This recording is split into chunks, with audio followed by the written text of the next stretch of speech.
we have become accustomed, I guess, to having this former president have legal trouble. But this one feels different. In fact, he was appearing for this trial. Scott, what'd you make of the first day of this trial? A political clown show. You know, I've told you before. Tell me how you really feel about this, Scott.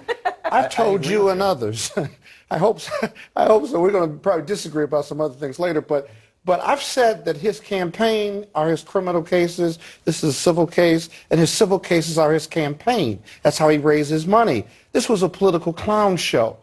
The attacks on Letitia James, my classmate from Howard Law School, and this judge who have his fate of multiple of millions of dollars in their hands, basically. Remember, they could negotiate a settlement on this. They're probably not, but that would be about Letitia James.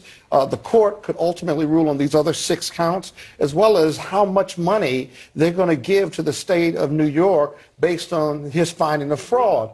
And so attacking those two makes very little sense. But here again, his political statements, his lawyer's political statements in opening argument to a bench trial, right, not a jury, just seem to be out of place, misplaced, if you will, inappropriate. But that's what you get with Donald Trump when he goes to court, because he didn't have to be there. Remember, this was about the campaign, not about losing $250 million.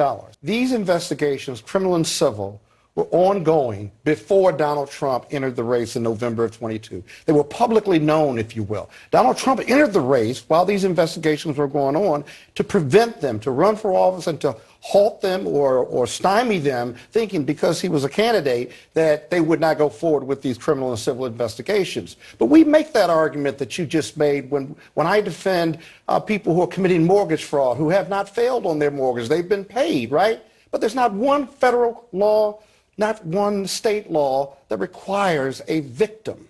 You get a victim statement in criminal cases, but nowhere on any book anywhere is that if you violate these laws, if you do persistent and repeated fraud, what do you do with that? You don't need a victim. You need social compliance. You need legal compliance because it makes us better as a society. So that's not the argument. That's not a winning argument.